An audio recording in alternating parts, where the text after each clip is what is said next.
Lucas Pope's Return of the Obra Dinn won the Thomas McNally Grand Prize for Best Independent Game at the 21st Annual Independent Games Festival, IGF Awards tonight.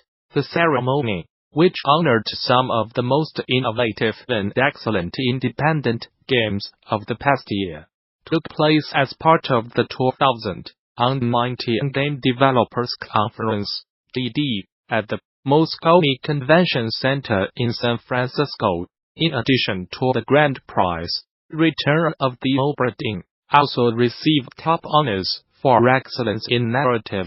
Return of the Obra Dinn is an innovative and uniquely stylized murder mystery from Lucas Pope, creator of 2013 as acclaimed Papers, Please, which took home the IGF Thomas McNally Grand Prize during the 16th Annual IGF Awards. The full presentation of the Independent Games Festival Awards, IGF Awards, can be viewed on the DD Twitch channel. Overall, the 2019 IGF Awards featured an eclectic and impressive group of winners. Excellence in Visual Art winner Mirror Drop, from developer Ian Lilly, is a psychedelic 3D puzzle game where players maneuver a reflective sphere in a world full of mirrors, oversaturated colors and infinities. The excellence in art overworld went to Arbitrary Magic Spirit Topic, a hard-hitting adventure game that experiments with non-linear, fragmented storytelling. Opus Magnum by Zachtronics, the open-ended puzzle game where players design and build machines to carry out alchemical processes, earned the Excellence in Design Award. The OVO Award, which honors the title that makes jurors think differently about games as a medium, went to developer Cassie McClutter for Black Root, a browser-based narrative game about falling asleep while on a computer connected to the internet. Players are put into the role of an insomniac on the verge of sleep, moving through shifting states of consciousness, joined by a cast of classic female video game sprites, while they move through hallucinatory, pixelated landscapes. The Best Student Game Award was given to Bahia Khan, Claire Miko, Tim Flisk and Abiel Miko for their work on After Hours, a full-motion video (FMV) game about a night spent alone with a young woman suffering from borderline personality disorder and experiencing the world from her unique perspective. The Audience Award was given to the handcrafted navigation puzzle game Ethereal by Nonsense Arts developers Nicola S. Rakbaran and Top S. Batista. The email-protected Gaming Heroes Award was awarded posthumously to Jerry Lawson, inventor of the first cartridge-based home video game system, for his contributions to games and the industry.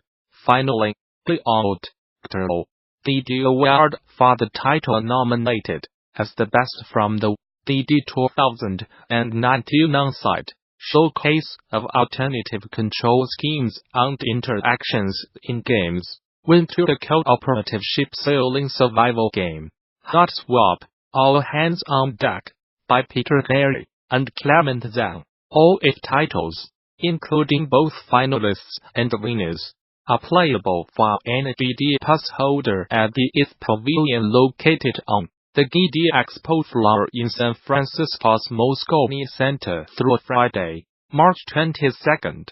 The winners of the 21st Annual IGF Awards are Excellence in Visual Art, $3. Mirror Drop, Ian Lilly. Excellence in Audio, $3. Paratopic, Arbitrary Magic. Excellence in Design, $3. Opus Magnum, Zachtronics. Excellence in Narrative, $3. Return of the Obra Dinn, Lucas Pope, OVO Award, $3. Black Room, Cassie McClutter, Best Student Game, $3. After Hours, Bahia Khan, Claire Miko, Tim Flisk, Abiel Miko. Audience Award, $3. Ethereal, Nonsense arts Nico S. Baron on top as Batista. Email protected. Gaming Heroes Award. Jerry Lawson. Old. Turtle. DD Award. $3. 000 Hot Swap. All hands on deck. Peter Murray. Clement Zhang. Sumas McNally Grand Prize. $30. 000 Return of the Obra Dinn. Lucas Pope. The IF, which includes the 2-day Independent Games Summit as part of DD, was established in 1998 by the Game Network to recognize the best independent game developers and encourage creativity and excellence in independent games. Organizers would like to thank the generous supporters of this year's IF, including Email Protected, Platinum Sponsor, Valve, Platform Sponsored, and Gamasutra.com. If you made it a partner. For more information on the Independent Games Festival, please visit the official IF website. For more details on GDC 2019, visit the show's official website. Or subscribe to regular updates via Facebook, Twitter, OS. Gamasutra and DD are sibling organizations under parent company Informa. A couple weeks ago, the devs behind Space Building Sim, Astroneer, pushed the game out of early access, completing the game's 3-year mission to discover new life and new civilizations.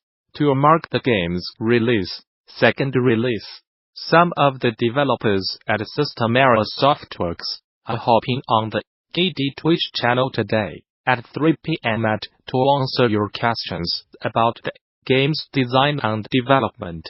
If you are curious about the making of Astroneer, you can drop by Twitch chat and ask the developers whatever you want. And if you want more great developer interviews and curated DD talks, you can slide on over to the DD Twitch channel and click the follow button to see more. The 2019 Game Developers Conference will feature an exhibition called GDCDEDICATEDTOGAMES that uses alternative control schemes and interactions. Gamasutra will be talking to the developers of each of the games that have been selected for the showcase. Extra Reality Codebreaker gives players what appears to be an OTV, tasking them with interacting with 16 puzzles on different channels. Finding the answer to those puzzles is just the beginning, as players must then look at the information they have found and work it out in the real world. Gamasutra spoke with Paul Ledwich, developer of Extra Reality Codebreaker, to learn about the difficulties faced in designing puzzles around a single input. We also talked about the developer's interest in engaging the player outside of the game world, bringing play beyond the screen, by drawing the input interact into reality. My name is Paul Ledwich, and this was a solo project. I did all of the programming, hardware engineering, puzzle design, art, and woodworking. Extra Reality Codebreaker is a puzzle game involving finding hidden codes in strange, interactive television channels. There are 2 dials on the box. The top dial selects the puzzle, while the bottom dial is what you use to solve it. Each puzzle leads to a 5 or 6-letter English word, which is your hidden code for that puzzle. I have been reading a lot about sculptors recently, and I was struck by an essay by Donald Judd called Specific Objects. In it, one of the points he argues is that we have done art a disservice by placing it behind a frame, separating it from the viewer. His solution to this was to create objects of solid materials that were placed in a room, in a way that forced the viewer to engage with the object. I liked the idea of performing a lift like that to get a player to engage with an input interaction.